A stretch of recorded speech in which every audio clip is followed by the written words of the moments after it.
Bismillahirrahmanirrahim. Alhamdulillahirabbil alamin. Wa bihi nasta'inu ala umuri waddin.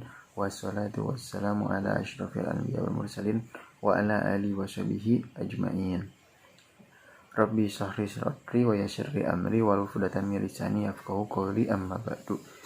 Bismillahirrahmanirrahim. Assalamualaikum warahmatullahi wabarakatuh. Teman-teman semua, kami dari kelompok 3 yang beranggotakan Leni Merliani, Lisma Andriani, Maria Monida, dan saya sendiri Muhammad Fayyad, lalu Muna Maulidina. Pada materi kali ini kami akan memaparkan materi tentang kehidupan individu dan masyarakat dalam pengembangan materi pembelajaran IPS di SD maupun di MI. Langsung saja kepada pemateri pertama, yaitu pengertian individu dan masyarakat. Kepada pemateri dipersilahkan. Assalamualaikum warahmatullahi wabarakatuh. Perkenalkan, saya Maria Monida. Di sini saya akan membahas materi pengertian individu dan masyarakat. Nah, yang pertama, pengertian individu. Individu merupakan unit terkecil pembentuk masyarakat. Dalam ilmu sosial, individu berarti juga bagian terkecil dari kelompok masyarakat yang tidak dapat dipisahkan lagi menjadi bagian yang lebih kecil. Nah, sebagai contoh, suatu keluarga terdiri dari ayah, ibu, dan anak. Nah, ayah merupakan individu dalam kelompok sosial tersebut yang sudah tidak dapat dibagi lagi ke dalam unit yang lebih kecil. Pada dasarnya, setiap individu memiliki ciri-ciri yang berbeda. Individu yang saling bergabung akan membentuk kelompok atau masyarakat. Nah, dapat disimpulkan bahwa individu adalah manusia yang memiliki peranan khas atau spesifik dalam kepribadiannya. Dan terdapat 3 aspek dalam individu, yaitu aspek organik, jasmania, aspek rohania, dan aspek sosial, di mana aspek tersebut saling berhubungan. Apabila salah satu rusak, maka akan merusak aspek lainnya. Yang kedua yaitu pengertian masyarakat. Nah, masyarakat dalam bahasa Inggris disebut dengan society, asal kata socius yang berarti kawan. Adapun kata masyarakat berasal dari bahasa Arab, yaitu syirk yang berarti bergaul, atau dalam bahasa ilmiahnya interaksi. Adanya saling bergaul itu tentu karena adanya bentuk-bentuk aturan hidup yang bukan disebabkan oleh manusia sebagai perorangan, melainkan oleh unsur-unsur kekuatan lain. Arti yang lebih khusus masyarakat disebut pula kesatuan sosial maupun ikatan kasih sayang yang erat. Masyarakat merupakan sebuah gabungan dari beberapa individu. Nah, masyarakat juga panggilan lain dari penduduk, di mana setiap individu bertempat di suatu daerah yang saling membantu dan bergotong royong. Nah, adapun masyarakat menurut para ahli yaitu sebagai berikut. Yang pertama, menurut Maciver dan Page mendefinisikan masyarakat merupakan jalinan hubungan sosial yang berubah. Yang kedua, menurut Koncara Ningrat mendefinisikan masyarakat adalah kesatuan hidup makhluk-makhluk manusia yang terikat oleh suatu sistem adat istiadat tertentu. Nah, yang ketiga, menurut Selo Sumarjan dan Sulaiman Sumardi menyebutkan masyarakat adalah tempat orang-orang yang hidup bersama yang menghasilkan kebudayaan. Nah, dapat disimpulkan bahwa masyarakat adalah suatu kesatuan manusia atau sosial yang hidup dalam suatu tempat dan saling bergaul atau berinteraksi antara satu dengan yang lain sehingga memunculkan suatu aturan atau norma baik secara tertulis maupun tidak tertulis dan membentuk suatu kebudayaan. Sekian pembahasan yang bisa saya sampaikan. Selanjutnya akan dibahas oleh pemateri yang kedua. Bismillahirrahmanirrahim. Lanjut pada materi yang kedua, yaitu peran individu dalam masyarakat. Seperti yang dapat dibaca atau yang diketahui, setiap individu dalam masyarakat mempunyai peran atau role-nya masing-masing dan kedudukan status yang berbeda. Nah, peran ini adalah pola perilaku yang diharapkan dari seseorang yang mempunyai posisi tertentu, sedangkan kedudukan adalah posisi seseorang dalam kelompok. Seperti adanya ketua jurusan, wakil ketua jurusan, lalu ada staf dosen, dan kita sebagai mahasiswa. Nah, seperti itu kurang lebihnya. Setiap individu harus berperilaku atau berperan sesuai dengan kedudukannya agar ia dapat diterima dan diakui keberadaannya oleh individu lainnya. Nah, karena setiap organisasi mempunyai aturannya dan sanksi yang diberikan oleh setiap organisasi kepada anggotanya, yang melanggar pun berbeda-beda. Nah, sanksi ini bertujuan menjaga keutuhan, keseimbangan, kestabilan kelompok sehingga tujuan kelompok dapat tercapai. Nah, dalam kehidupan sehari-hari, setiap orang mempunyai peran dan tugas yang berbeda. Nah, tugas seorang dokter berbeda dengan guru, dengan petani, sopir, maupun TNI atau Polri. Nah, tetapi masing-masing saling membutuhkan, saling bekerja sama untuk mencapai tujuan yang sama, yaitu terpenuhnya kebutuhan dan mencapai kesejahteraan. Nah, dengan demikian, peran dan kedudukan sangatlah penting untuk menjaga keseimbangan dan integritas sosial. Nah, kedudukan atau status seorang dalam masyarakat dibagi kepada 2 poin. Yang pertama yaitu asyrif status, yaitu kedudukan yang diperoleh tanpa melalui perjuangan atau usaha sendiri. Biasanya diperoleh melalui kelahiran setiap anak yang bergelar Raden misalkan. Nah, otomatis anaknya juga bergelar Raden. Nah, terus seorang anak menjadi raja karena ayahnya seorang raja. Nah, seorang anak yang berasal dari kasta Sudra, walaupun ia mempunyai kepintaran dan keterampilan yang tinggi, status ini sering pula disebut status yang tertutup, karena setiap orang yang tidak bisa menjadi anggota secara bebas, perkawinan biasanya adalah cara untuk masuk ke dalam status ini. Lalu ada achieved status, yaitu kedudukan yang diperoleh melalui usaha atau perjuangan sendiri. Seseorang menjadi direktur sebuah perusahaan atau bos sebuah perusahaan, CEO, karena memang ia rajin dan tekun dalam bidangnya. Nah, seseorang menjadi guru karena ia berhasil masuk dan belajar dengan baik di sekolahnya.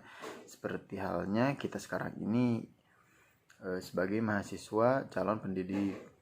Nah, status ini bersifat terbuka, artinya setiap orang dapat mencapainya atau meraihnya, tapi tergantung kepada kemampuan masing-masing individu dalam berprestasi. Nah, dengan demikian, status dapat disebabkan oleh posisinya dalam pekerjaan, kepemilikan kekayaan, lalu ada agama, ataupun faktor biologis seperti jenis kelamin. Seperti itu rekan-rekan sekalian. Kurang dan lebihnya mohon maaf. Lanjut pada materi yang ketiga. Pada pemateri yang ketiga dipersilahkan. Bismillahirrahmanirrahim. Assalamualaikum warahmatullahi wabarakatuh. Saya Leni Merliani. Di sini saya akan menjelaskan mengenai ruang lingkup pengembangan materi IPS di SD atau di MI. Ilmu pengetahuan sosial atau IPS itu merupakan sebuah integrasi dari beberapa cabang ilmu-ilmu sosial. Di antaranya yaitu sejarah, geografi, sosiologi, ekonomi, politik, budaya, psikologi, antropologi, dan lain sebagainya. Dan itu bertujuan untuk menelaah dan mengkaji mengenai problematika-problematika yang ada di masyarakat. Nah, problematika yang ada di masyarakat itu merupakan isi dari pembelajaran IPS di SD atau di MI. Seperti itu. Dan problematika yang ada di masyarakat itu terjadi karena dipengaruhi oleh beberapa faktor. Nah, faktor-faktor yang mempengaruhinya itu diantaranya yaitu dipengaruhi oleh globalisasi dan perkembangan ilmu pengetahuan, sosiologi, dan ekonomi. Untuk itu, pembelajaran IPS itu mencakup seluruh aspek kehidupan manusia sebagai penyusunnya, seperti itu. Jadi, seluruh problematika yang ada di masyarakat itu merupakan isi dalam pembelajaran IPS. Dan tentunya sering kita temui bahwa pembelajaran IPS DM itu masih terdapat permasalahan-permasalahan yang umum. Di antaranya yaitu yang pertama, karena kurangnya pemahaman terhadap kurikulum IPS, terutama terhadap isi tuntutan garis-garis besar program pengajaran IPS.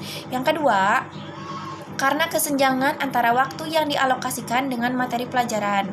Yang ketiga, karena penggunaan sarana prasarana serta lingkungan sumber belajar yang kurang berdaya guna dan berhasil guna. Yang keempat, karena latar belakang pendidikan tenaga pengajar yang tidak sesuai dengan mata pelajaran yang ada. Yang kelima, karena kurangnya penguasaan metodologi pengajaran IPS oleh guru sehingga terkadang IPS dalam pengajarannya di kelas membuat siswa tidak menyukai IPS. Yang keenam, karena cakupan materi yang sering berubah karena perkembangan situasi. Selanjutnya ada ruang lingkup pembelajaran IPS DMI. Di antaranya yang pertama, mengenai sistem sosial dan budaya. Yang kedua, mengenai manusia, tempat, dan lingkungannya. Yang ketiga, mengenai perilaku ekonomi dan kesejahteraan. Yang keempat, mengenai waktu, keberlanjutan, dan perubahan. Yang kelima, mengenai sistem berbangsa dan bernegara. Jadi, seluruh ruang lingkup di IPS itu merupakan permasalahan yang ada di masyarakat. Selanjutnya adalah misi dari pembelajaran IPS itu sendiri. Nah, dalam ilmu pengetahuan sosial memiliki misi khusus. Ada 2 misi. Yang pertama, untuk membantu peserta didik mengembangkan potensi-potensi dirinya dan menggali serta mengembangkan sumber fisik dan sosial di lingkungan sekitarnya, sehingga dapat hidup selaras dengan lingkungannya. Yang kedua, untuk mempersiapkan peserta didik menyongsong kehidupan di masa depan dengan penuh harapan dan kemampuan memecahkan persoalan-persoalan yang dihadapi. Seperti itu. Mungkin itu saja yang dapat saya sampaikan. Selanjutnya akan disampaikan oleh pemateri berikutnya. Terima kasih. Baik, yang selanjutnya itu kehidupan individu dalam pengembangan materi IPS SD atau MI. Manusia selaku individu adalah seseorang atau manusia secara utuh. Utuh di sini diartikan sebagai suatu sifat yang tidak dapat dibagi-bagi, merupakan satu kesatuan antara jasmaniah dan rohaniah yang melekat pada diri seseorang. Setiap individu memiliki ciri khasnya masing-masing yang berbeda dengan individu yang lainnya, seperti bentuk fisik, kecerdasan, bakat, keinginan, perasaan, dan memiliki tingkat pemahaman atau arti tersendiri terhadap suatu objek. Jadi individu adalah kondisi internal dari seseorang manusia yang berfungsi sebagai subjek. Manusia sebagai individu mempunyai 3 naluri, yaitu naluri untuk mempertahankan kelangsungan hidup, yang kedua naluri untuk mempertahankan kelanjutan penghidupan keturunan, dan yang ketiga naluri ingin tahu dan mencari kepuasan. Yang pertama, naluri untuk mempertahankan kelangsungan hidup. Naluri untuk mempertahankan hidup telah menimbulkan berbagai kebutuhan. Salah satu kebutuhan yang paling mendasar adalah kebutuhan fisiologis yang terdiri dari makan, minum, dan perlindungan. Semua kebutuhan tersebut didapat dari lingkungan di mana manusia tinggal dalam memanfaatkan lingkungan tersebut membutuhkan teknologi. Teknologi dapat diartikan sebagai cara-cara atau alat yang dipergunakan manusia untuk memenuhi kebutuhan hidupnya. Jadi teknologi tidak hanya mencakup peralatan modern atau mesin saja. Cara sederhana lain termasuk ke dalam teknologi. Kebutuhan manusia sangat beragam dan kebutuhan ini mudah dipenuhi kalau individu hidup berkelompok dengan individu lainnya. Yang kedua, naluri untuk mempertahankan kelanjutan penghidupan keturunan. Untuk mempertahankan keturunan menuntut adanya kebutuhan akan rasa aman atau safety need, baik dari gangguan cuaca yang tidak nyaman, binatang liar, dan manusia lainnya. Pakaian yang dibuat dari berbagai jenis bahan dan model disesuaikan dengan kondisi cuaca, perumahan dengan bermacam-macam bahan, dan juga bentuk. Pada dasarnya adalah usaha untuk memperoleh rasa aman dari berbagai gangguan. Adapun keanekaragaman bahan dan model yang dipergunakan sangat tergantung pada juga perkawinan. Selain untuk memenuhi kebutuhan biologis, juga merupakan cerminan dari adanya ketergantungan individu terhadap individu lain dan adanya naluri untuk meneruskan keturunan. Dan yang terakhir, naluri untuk mencari kepuasan dan ingin tahu itu, setiap manusia mempunyai naluri untuk ingin tahu tentang sesuatu yang ada di sekitarnya, baik itu lingkungan alam maupun lingkungan manusia lainnya. Adanya perbedaan alam seperti dataran, perbukitan, pegunungan, perbedaan penyebaran tumbuhan dan hewan, perbedaan fisik manusia seperti ada yang berkulit hitam, ada yang berkulit putih, ataupun yang sawo matang. Pertanyaan apa, mengapa, bagaimana, dan siapa adalah telah melahirkan sistem pengetahuan yang kemudian disusun menjadi sistematis melalui aturan-aturan tertentu sehingga melahirkan ilmu pengetahuan. Ilmu pengetahuan ini pada dasarnya adalah untuk memenuhi kebutuhan spiritual atau batin manusia. Sedangkan penerapan ilmu pengetahuan dalam bentuk cara atau alat untuk memenuhi kebutuhan manusia disebut teknologi. Jadi teknologi adalah berbagai cara atau alat untuk memenuhi kebutuhan hidup manusia. Keduanya tidak dapat dipisahkan untuk menunjang dan memenuhi kebutuhan manusia, baik selaku individu maupun masyarakat. Ilmu pengetahuan dan teknologi yang dimiliki individu tidak seluruhnya hasil dari pengalaman sendiri, tapi lebih banyak dari belajar dan meniru dari orang lain. Oleh karena itu, dalam memenuhi naluri ingin tahu dan mencari kepuasan pun tidak dapat dipisahkan dari kehidupan kelompok.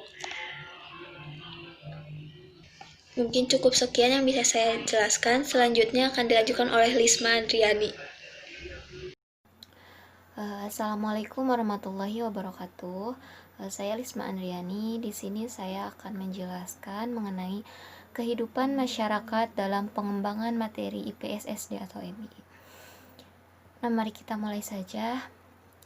Para ahli pendidikan berpendapat tentang perlunya anak-anak mempelajari hal-hal yang terjadi di luar dinding sekolah dan menjadi masyarakat sebagai sumber bahan pelajaran yang penting.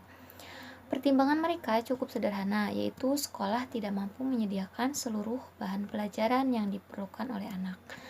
Padahal bahan pelajaran ini sangat diperlukan untuk bekal hidup mereka di masyarakat nanti. Dari masyarakat memang bisa digali berbagai bahan pelajaran lebih baik untuk bidang ilmu pengetahuan sosial. Nah, yang pertama, banyak kenyataan faktual baik itu fisik maupun sosial yang bisa dipilih untuk dijadikan bahan pelajaran, seperti keadaan fisik suatu daerah, iklim, luas, dan keadaan tanah. Kekayaan sumber alam yang semuanya mempengaruhi cara hidup, adat istiadat, dan kebudayaan daerah tersebut. Demikian juga kenyataan demografis. Daerah itu seperti jumlah dan taraf kepadatan penduduk, asal dan keturunan mereka, susunan mata pencaharian, tingkat pendidikan, dan hal-hal lain yang bisa dijadikan isi pelajaran ilmu pengetahuan sosial.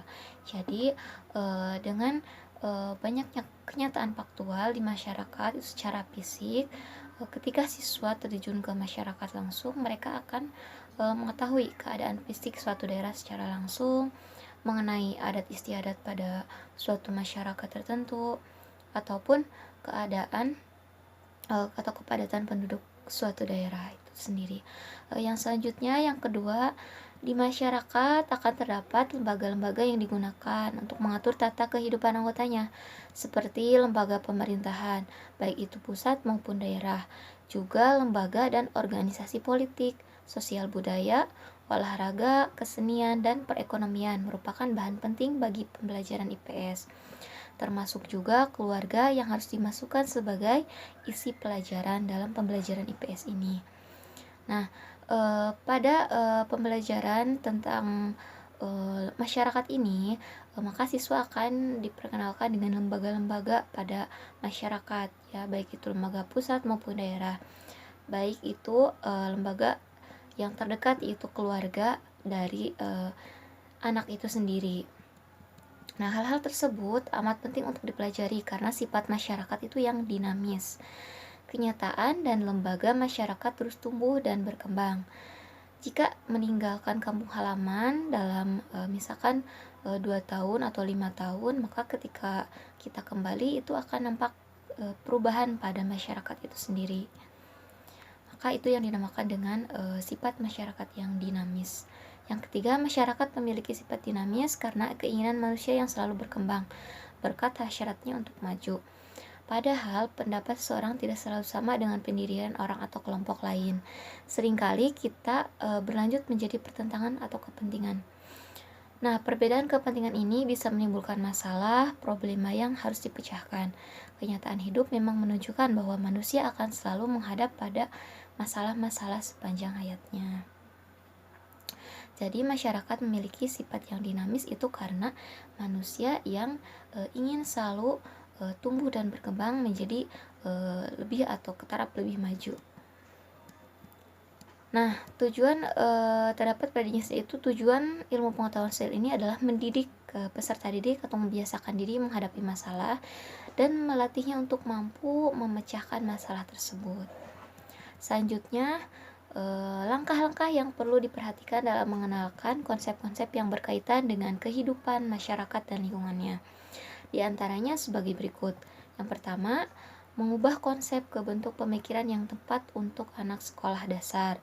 Nah, contoh konsepnya yang pertama yaitu keadilan. Maknanya bagi anak-anak contohnya yaitu dengan bermain jujur, ya, yaitu dengan menerapkan kebiasaan atau sikap jujur kepada anak, ya, dalam kehidupan sehari-hari. Yang konsep kedua itu yaitu hukum. Maknanya bagi anak-anak adalah aturan. Nah, sebagai pendidik kita bisa membiasakan memberikan aturan sederhana dalam kehidupan sehari-hari atau dalam kegiatan pembelajaran di sekolah. Misalnya menerapkan aturan untuk datang tepat waktu, ya, supaya siswa itu disiplin.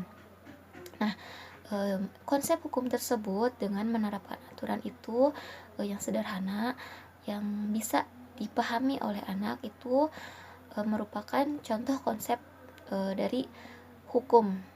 Nah, yang ketiga yaitu konsep kesetaraan. Maknanya bagi anak-anak yaitu kesempatan melihat bahwa setiap orang mendapatkan giliran. Nah, giliran yang di sini itu maksudnya adalah kedudukan yang sama atau setiap anak boleh mengeluarkan pendapatnya masing-masing misalnya. Yang selanjutnya yaitu konsep bertanggung jawab. Maknanya yaitu bekerja dengan orang lain, bertanggung jawab melakukan tanggung jawab pihak atau tugas, ya. Jadi misalnya dengan memberikan tugas kepada peserta didik ataupun membentuk sebuah kelompok dan setiap anggota memiliki tugasnya masing-masing. Maka di situ siswa akan belajar mengenai tanggung jawab terhadap tugasnya sendiri.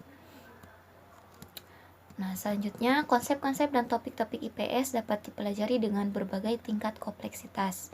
Berikut ini langkah-langkah yang perlu diperhatikan. Yang pertama, menentukan konsep dan ide-ide kunci dalam suatu bentuk yang berorientasi pada anak. Contoh konsep dan maknanya bagi anak, ya, seperti tadi. Konsepnya misalnya bertanggung jawab, itu dengan menerapkan sikap tanggung jawab dari mulai yang sederhana, ya. Yang kedua yaitu memilih mata pelajaran yang bisa diidentifikasi oleh anak-anak. Nah, ini tidak berarti bahwa topik yang dipilih untuk belajar dalam semua kasus harus dekat secara fisik dengan anak. Asumsi umumnya adalah bahwa hal-hal yang secara fisik dekat dengan anak akan lebih akrab daripada yang jauh. Hal ini tidak selalu terjadi. Anak-anak bisa belajar tentang hal-hal yang jauh sehingga secara psikologis dekat dengan mereka. Di sisi lain, hal-hal yang secara fisik dekat mungkin secara psikologis jauh. Gaya hidup keluarga yang tinggal di kota misalnya merupakan hal yang asing bagi seorang anak dan dianggap sama seperti orang-orang yang tinggal di belahan dunia lain. Jadi yang harus diterapkan pada anak yaitu hal-hal yang sering terjadi di kehidupan sekitarnya ya, yang paling terdekat. Misalnya ketika seorang anak tersebut tinggal di desa, maka yang pertama diajarkan yaitu kebiasaan masyarakat pada desa itu sendiri sebelum ke yang jauh atau ke luar ya, keluar dunia lain ataupun misalkan di kota ya. Jadi dimulai dari lingkungan sekitar terlebih dahulu. Yang ketiga yaitu mengembangkan gagasan hanya ke titik di mana anak-anak bisa menerapkannya pada realitas. Butuh waktu bagi anak untuk belajar mengenai konsep. Anak-anak memahami suatu gagasan secara kumulatif selama beberapa tahun. Jadi membutuhkan waktu yang cukup lama untuk membiasakan sesuatu kepada anak ya. Nah, yang keempat memfokuskan pada pendekatan diagnostik ya. Untuk mengajar mencari informasi mengenai berapa banyak anak yang sudah mengetahui tentang suatu konsep. Hal ini biasanya dapat dilakukan melalui diskusi kelas informal, di mana anak-anak menjawab pertanyaan-pertanyaan terbuka dari guru yang telah dipersiapkan sebelumnya. Nah, dengan mengamati seberapa baik anak-anak menggunakan istilah dan konsep baru secara alami dan mudah, maka harus disadari tingkat kepentingan dari hal yang sedang dipelajari tersebut ya. Dan dilukiskan pengalaman anak-anak dalam perencanaan dan pembelajaran IPS. Doronglah anak untuk berbicara tentang materi yang telah dipelajari yang berhubungan dengan kehidupan mereka. Jadi mendorong anak untuk berbicara ya mengenai materi yang sudah dipelajari yang berhubungan dengan kehidupan mereka, yang minimal dengan kehidupan sehari-hari yang dialami oleh mereka di lingkungan masyarakat ya, atau di lingkungan tempat tinggal anak itu sendiri. Nah, yang selanjutnya yaitu strategi membangun konsep. Agar memiliki makna, konsep harus dikaitkan dengan pengalaman individu ya. Pengalaman tersebut dapat langsung dialami oleh siswa atau orang lain, nyata atau disimulasikan. Akan tetapi dengan cara yang berbeda tersebut, ide-ide baru harus dikaitkan dengan pengalaman sebelumnya. Konsep yang tidak dapat dikaitkan dengan pengalaman hidup tampaknya tidak relevan dengan peserta didik. Maka untuk alasan tersebut menjadi tidak bermanfaat ketika mencoba mengajarkan IPS yang kompleks kepada anak-anak yang belum mempunyai pengalaman hidup. Maka itulah sebabnya mengapa benda nyata, model ilustrasi, foto, atau perjalanan lapangan, film, dan contoh nyata sangat penting untuk konsep pembelajaran. Maka ketika mempelajarkan kehidupan masyarakat yang memang banyak yang belum dialami oleh anak, kita perlu memberikan gambaran ya, seperti menayangkan sebuah film ataupun kita langsung terjun ke lapangan memberikan gambaran langsung kepada anak ya, atau misalkan memberikan beberapa ilustrasi atau foto ya, karena anak belum memiliki pengalaman yang banyak mengenai kehidupan masyarakat itu sendiri, kecuali lingkungan mereka tempat tinggal anak itu sendiri ya. Jadi dengan menambahkan media yaitu baik berbentuk film, gambar ataupun foto ya, itu untuk menjelaskan kepada anak-anak mengenai kehidupan masyarakat atau adat istiadat ataupun hal-hal yang mengenai pengembangan atau perubahan pada masyarakat itu sendiri. Nah, strategi pengajaran yang digunakan dalam mengembangkan konsep-konsep IPS sering dikaitkan dengan 3 cara belajar konsep berikut. Yang pertama adalah dengan mendaftar, mengelompokkan ataupun melabelkan. Yang kedua dengan mengalami, membuat hipotesis atau menguji. Dan yang ketiga dengan mengenali contoh dan bukan contoh. Baik, mungkin itu saja yang bisa saya sampaikan mengenai kehidupan masyarakat dalam pengembangan pembelajaran IPS di SD atau MI.